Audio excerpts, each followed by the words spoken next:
season 2 of the Hills and Hollows podcast. I'm Jordan Fuller, hanging out with Kevin. Kevin, I feel like you're an official co-host for this second season now. Check that title. You rejected. We got you for season 3 and 4 and 5 on now, right? And we've got Barbara and Lydia hanging out with us today.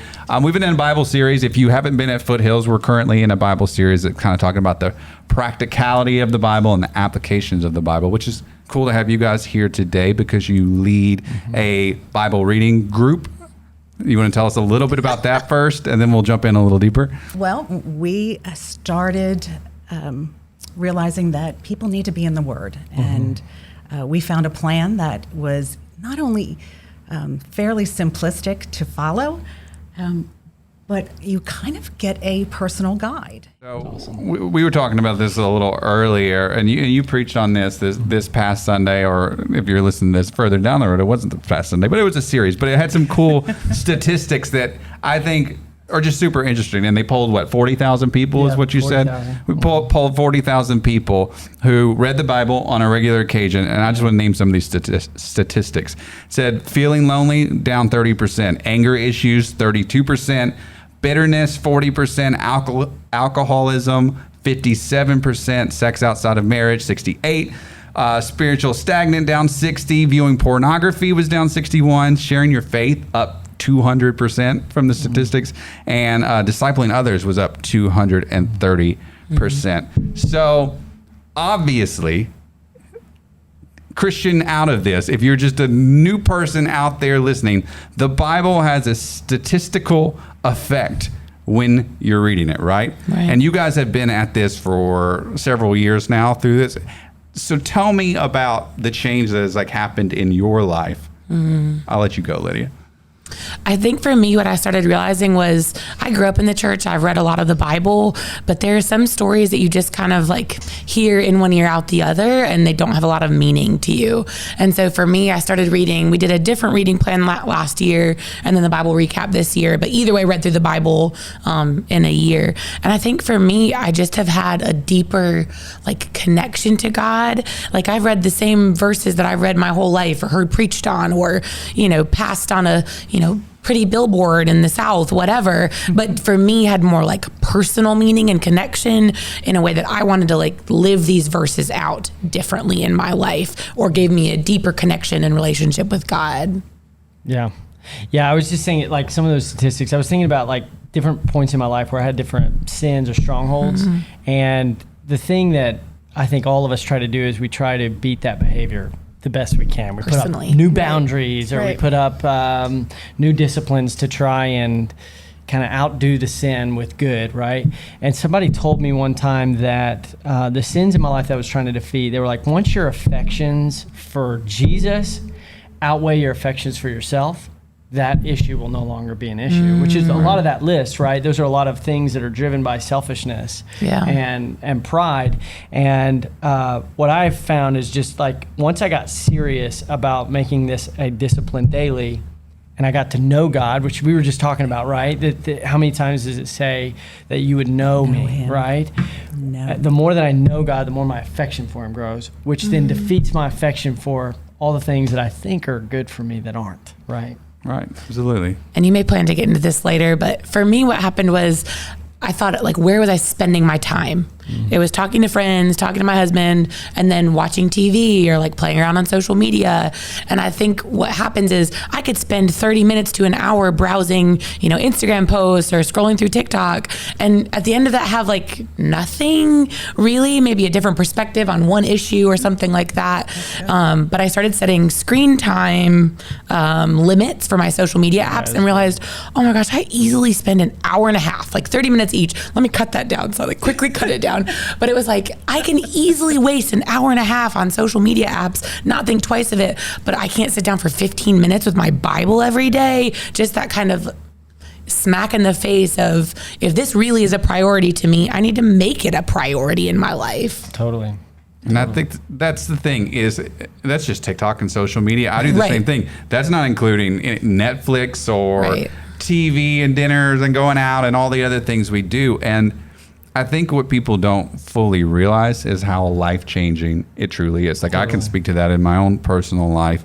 It's almost supernatural. The effect is if you just get in there and you start taking the steps and you start reading the Bible and you just show up. I mean, you've talked about this so many times. If you just show up and do your part, God's going to meet you. And I would almost challenge somebody who's listening who is like, man, I dare you just to get into your Bible and go, okay, the statistic, what was the thing about if you read the Bible? Yeah, so all of those statistics, they happen once somebody kind of crossed that threshold of 4 times a week. And really what that means is more days than not. It really became a discipline. And that's what my dare is. Like, get into it. God's going to show up and God's going to meet you there. But I told you guys earlier, I was talking to a guy here at Foothills the other day, and he had no concept of the Bible whatsoever. He he wanted the Bible and he wanted to get into it, but he didn't know where to start. Right. He didn't know the Old Testament versus the New Testament, and that's fine. There's nothing wrong with that. But I want to talk for a minute about somebody who's looking to get started in the Bible, or they're listening to this podcast and say, oh, maybe there's something there. What would your advice be to somebody who has like absolutely no concept of the Bible? Where do I start? What do I do? What version do I read? There's so many questions that you could get into. Oh my gosh. Yeah, start with the King James, go from there. But keep it close because, you may need to refer to it or want to. Oh my God. Or it needs to balance Will out you do something. that? No, but I like them around me. I once had this feeling that as I was, I love Bible study. Yeah. And I have been doing Bible studies since 1980 something, say 85. That was before I was born, just so you know. Yeah. You don't have to rub it into her. You're gorgeous, beautiful, love you. lovely, wonderful. I love you very much. Teach us the wisdom. And that's just it. You made a comment, really good sermon series. Pastor Greg and you have really scratched some soil that needed to be scratched.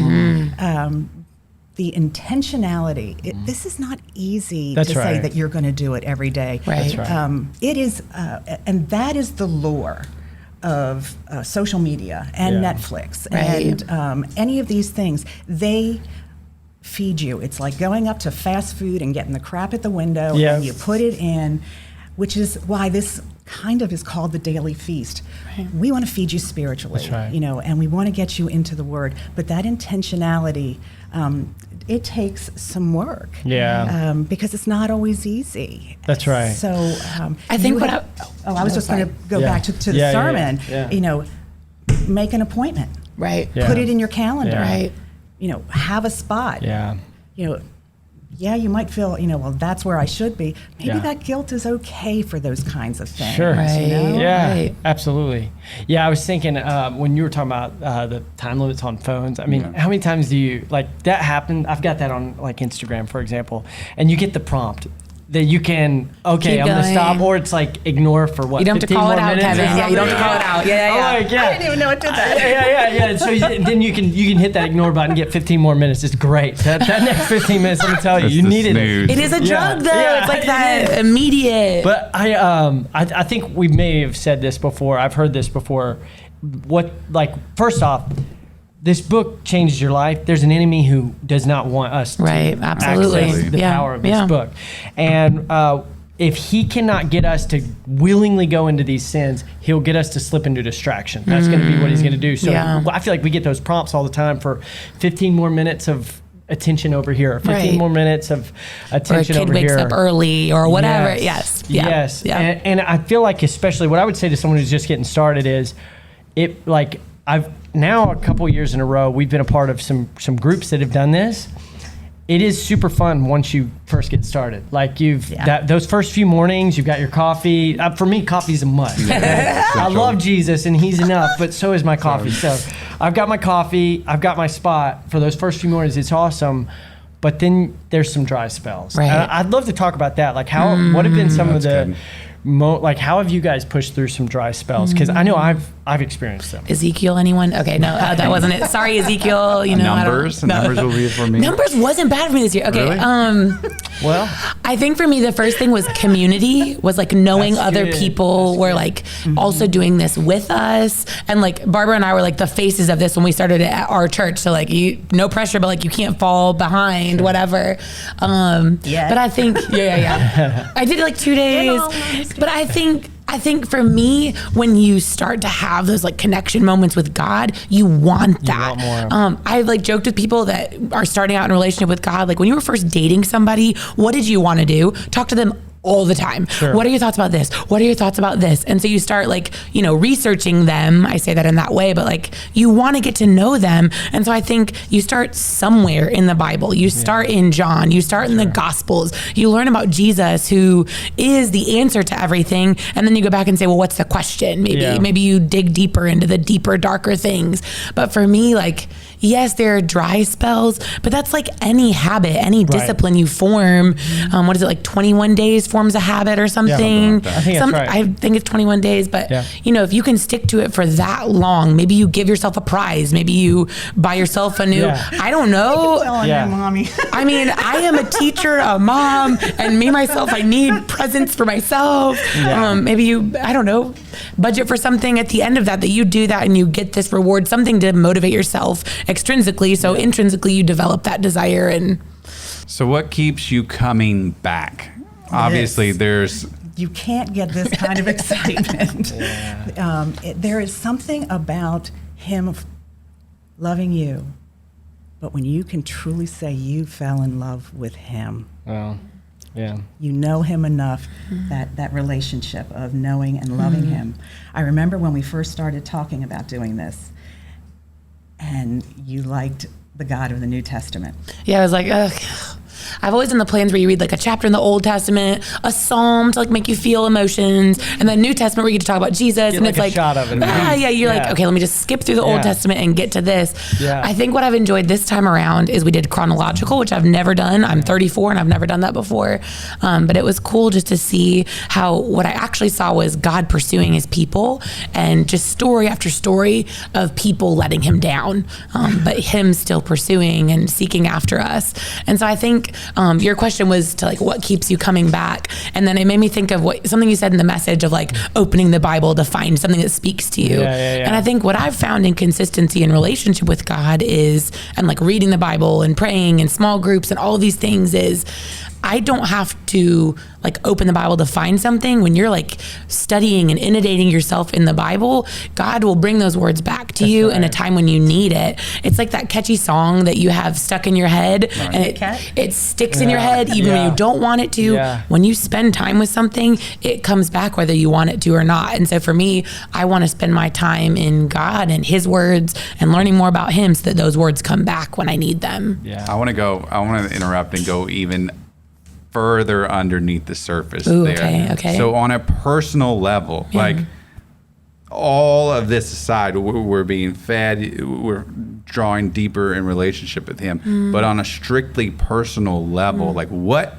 drives you as a person to seek after? What are you getting? And I'm saying this for the person out there listening who has no concept of Christianity, right? Oh, okay. What are you getting out of this that would resonate with someone on a personal level who doesn't know God? You know what I'm saying? Yeah. That's a deep question. Like, I think about it all the time because I'm a teacher. I'm a public school teacher. I have students that don't know God or have any purpose. And I think I look in their eyes and I see this deadness of like just apathy of like no purpose, nothing like, even I have students that have been suicidal in the past of what is there to live for? And I think to me, there is a God out there who loves you and cares about you and cares about your life, cares about what you do with your life. I know our mission at Foothills is find and follow. And to me, the word helps me live that out every day. There was something, I can't remember if it was yesterday or the day before, but it was, just reading in the plan as you should. And it said something about be happy with your wage. Oh, it was Jesus talking about tax collectors. And he's like, be happy with your wage and just do the job. And I was like, you know what? Some days I just need to hear that. Like, do the job that he has called me to, that I know I'm supposed to be in. So I think for me, the Bible and why I do it is it gives me a purpose beyond myself. It allows me to turn outward and say, it's not about me. Even though I keep trying to make it about me, it's not about me. It's about God and giving him glory. That's good. Barbara. That is a really good question. She's going to be thinking about this for hours after. You just have to know her. Yeah. Yeah. You just sent this one out early. You got 5 minutes to answer before the Okay. Oh, please, no. So I know that when I first got started, it was just a nudging. It was just I was on my own, just this, I think I want to do this. And then I talked to somebody who gave me their app. And if I could encourage anybody, don't be afraid to fail. That's good. We like to do things right and we like to do them well. I did neither for months. I tried and it didn't work, and I tried and it didn't work. But I had good, godly, grounded people who were willing to share something that they had tried. And so I'd pick it up and we'd try again. And I started through, and I started to see a change in me and a desire. I think it was you who said that, till that desire comes where, you can't imagine. I'll go to the gym on Tuesday mornings at 7:30. Okay, it's first thing. That's early for me. So that's first thing. It's like the worst day of the week because I don't get to do my Bible reading first. Yeah. You feel it. I never thought I'd be that person. I've never, I'd like to do Bible study, but it was always later in the day. Can't imagine it now. So if I hadn't failed, if I hadn't bumbled through, if I hadn't had these other times, that focus was me focused. It was very horizontal, or looking in the mirror for the wrong identity of a checkoff list. And now it's more that relational. The Bible is transformational. Yeah. And relational. Yeah. It's not about information. Right. So that switch happened somewhere on there, and it wasn't of my doing. Yeah. That was all him. If I could say that, like the first time I went through, it was kind of like painting a wall with a roller. Lots of information coming in, baptism by fire kind of thing. I don't know how I'm taking all this in. Okay, I'll just listen to this one because this one has 5 chapters that day instead of just the 3. Yeah. Was it yesterday they only had 1 in Matthew? Yeah. Matthew, Yeah. Good day, right? That was easy Sure, enough to do. But some days it was just a lot coming at me. So maybe more paint on that day. Yeah. And you go back and you look at your wall, and it's spotty, and you can see all the lines, and it's incomplete, and then you go back, and each year that I go in and I put another coat on, it is better and it is fuller, and I remember things. And we are chosen. He has set us apart for these things. Yeah. And it means something because we were created to worship something or someone, and we will worship social media or other people or ourselves, or we will find him and we will take our worship there. Yeah. I think what's crazy to me is there are countries that don't have the Bible in their language or like people groups, and we just take it for granted and have it on our phones. Totally. And so I think for me, it's like you got to start somewhere and keep with it.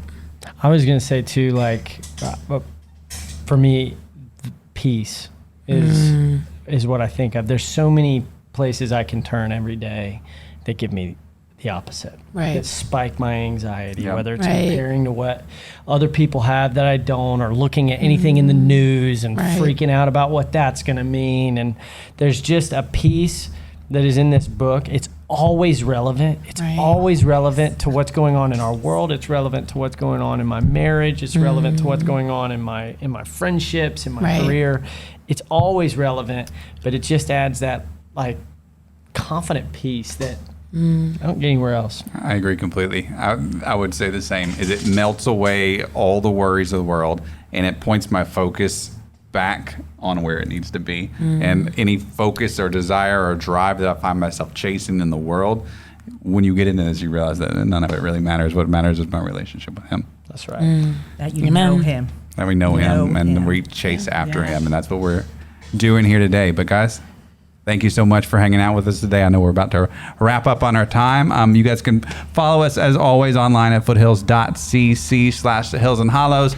We're on Spotify, iTunes, wherever you want to listen to your favorite podcast. But we'll be back next week, next Thursday for another episode. Until then, we'll see you guys soon.